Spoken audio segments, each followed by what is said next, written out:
Hey there, welcome back to Badass List Building. We're still in Module 2, creating your lead magnets. And here in Lesson 6, we're talking about mini course lead magnets. So we're going to be talking about video and audio mini courses and how you can use those as a lead magnet for your list building efforts. So the truth bomb here is that sometimes your audience will need something more in depth than a PDF, a guide, a template, or a tool. And when that's the case, mini courses are a great way to go deeper with a lead magnet. So that's kind of the place where these are going to fit in, where you need to go deeper, where you need to provide more information than you could in the other forms that we've already talked about. Now, a mini course is really just kind of a short program delivered via audio or video that covers a specific piece of the customer journey. Now, what I want to talk about here is I want to focus in on that. It should be something that is a natural part of the customer journey that your customers are already on, and you're dealing with a very kind of discrete, specific piece in this mini course. It could be you're shifting their mindset or their beliefs about something. It could be that you're getting them started. It could be that you're getting them over an obstacle. The point is, you're taking one part of the journey that they're on, and you're kind of going deep in it in this mini course. And the benefit is that delivering the content through audio and video lets you provide more value and builds connection. So if you provide more value naturally when you have a course structure than a PDF, just because, let's be honest, a PDF, hey, I could read it, but if I do, for example, 5 video lessons, I can provide more content, more context, and help there. It also helps because you're building connection. People hearing your voice, seeing you on camera, if they actually see you on camera at all, will help to kind of increase the connection that you have with your people. So that's the kind of other benefit. Once they're in it, it will do a better job of nurturing than a standard PDF will. But I want to give you a warning here. Mini courses require a bigger commitment, so people can sometimes get bogged down without making progress. That's something you need to think about, and you need to keep in mind as you're creating a mini course lead magnet. So your focus as the creator is to make them doable so they can provide that quick win for people. Remember, we talked about creating a great lead magnet is about providing a quick win. And even if you go the route of providing a mini course, you want to make sure that you're providing that kind of quick win as part of the journey. So let's talk about kind of how do you make it doable. And there's a couple of pieces here that I want to talk about. For the most part, a mini course should be no more than 10 lessons, and the fewer the better. Really, if you can get it down to 5 lessons, that's kind of the sweet spot, or 3, so that it's not too long. You want to make it very easy to consume. So that's the first piece about making it doable. The next piece, though, is to keep each lesson itself short. Make the lessons themselves bite-sized so people can get through them easily. In other words, don't say, okay, well, I can only do 3, so I'm going to do 3 one-hour lessons. That's not doable. That's still a 3-hour commitment you're asking for people, so you don't want to do that. If you can get, 3 to 5 lessons that are 5 minutes each, there you go. You start to see how it's bite-sized. People can fit it into their life and actually do it and make progress. So that's what you've got to do to make it doable. Now, the other thing you have to do is make sure to put thought into organizing the content well. Don't just, throw together 3, 5, 7 random lessons. Make sure there's kind of a through line. Think of it as you would creating a course. If you were going to create a course, you have to kind of have a progression where things build on each other, etc. Do the same things with a mini course. Make sure that kind of, it could be that you start at the beginning and you're kind of building, and each lesson is a building block for the lessons to come, but make sure that it's organized in a reasonable way.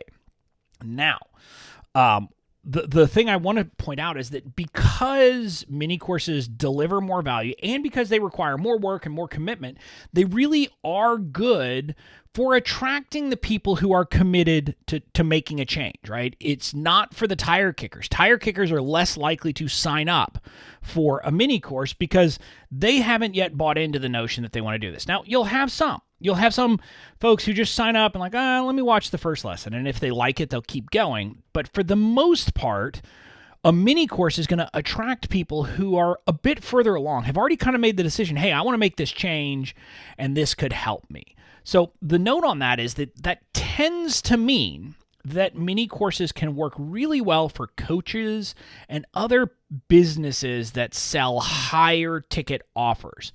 Because if you think about it, someone has to be committed to sign up for coaching. And this is what I talk about in my group coaching program. Like the people who offer one-on-one coaching services, one of the things they know is that people have to be open to be coached. They have to be willing to put in the work, to be committed for there to be any chance of coaching being successful. So in some sense for them, using a mini course as their freebie might be a great idea because it kind of screens out people who are just tire kickers, and it will tend to attract the people who are committed, who are willing to make the time investment. So that's kind of one of the places where it can work really well.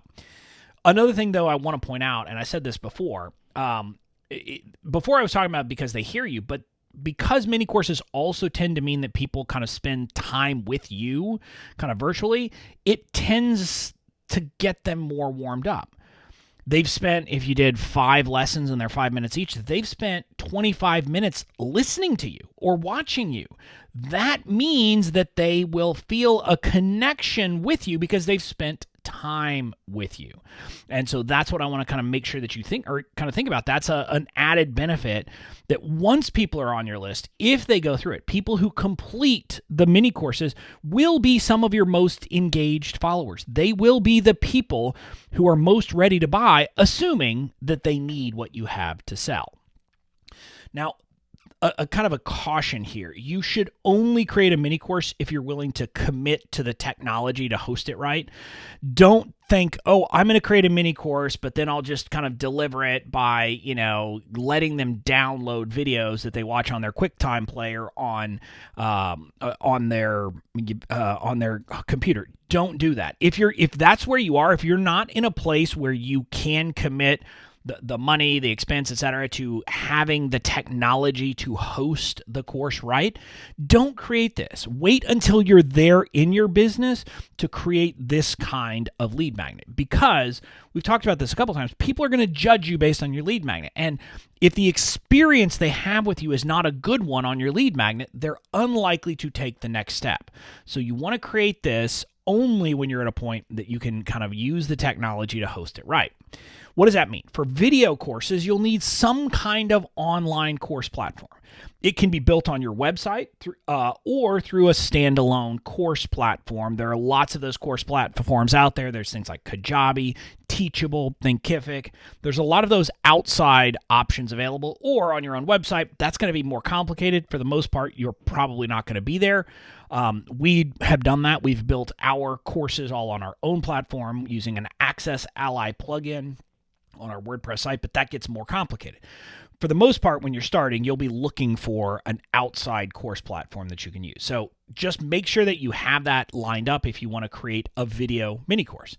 Now, for audio courses, we recommend creating a private podcast feed, and we use Hello Audio for the audio feeds in BOMU. We've got a link here where you're watching this where you can go to Hello Audio and check them out. It is a paid service, but we use them, and the beauty of it is it makes it easy for you to deliver these types of things, and you can do all kinds of things. You can limit how long people have access. You can do all kinds of different options. But the great thing is once someone signs up, they can simply download it onto their phone in their standard podcast player, whatever they use, and then they'll consume it there, and it's a very well-organized system. So that's what we recommend doing. This is a relatively new trend. In the past, we didn't really have this option, and that's why we've added audio courses here as, I think, a very good option that you have to give people. So that's how we would suggest doing an audio course. You don't have to go with Hello Audio. That's who we've chosen, but you want to find a software application that allows you to create a private podcast feed for your course. Now, a note really quickly is that kind of a mini course, really, even if it's not right for the front end lead magnet, you might want to create it as something that nurtures people who are already on your list. Now, this isn't strictly about list building, because if they're already on your list, look, they're already on your list. But a great thing that you can be thinking about as you're creating a journey for customers is, well, maybe they come into my world on a PDF freebie, but then later on I can offer them access to a mini course for free, which will help them take the next step. And so that can be a great use for a mini course as well. So just think about that as an option to kind of deepen the relationship and connection you have with people after they get on your list. So kind of the big takeaway here is that mini courses are a great style of freebie under the right circumstances, but the big challenge for you will be in focusing on making them bite-sized, notwithstanding the fact that BOMU, theoretically, it's not a mini course. It's a big something else. Don't think that you should be creating something like BOMU. It is a very special case that we've created here. For the most part, you want to create small mini courses that are bite-sized. So the call to action here is to brainstorm potential mini course topics you could use as a freebie. And that's it for this lesson. In the next lesson, we'll talk about creating a quiz or assessment as a lead magnet. I'll see you there.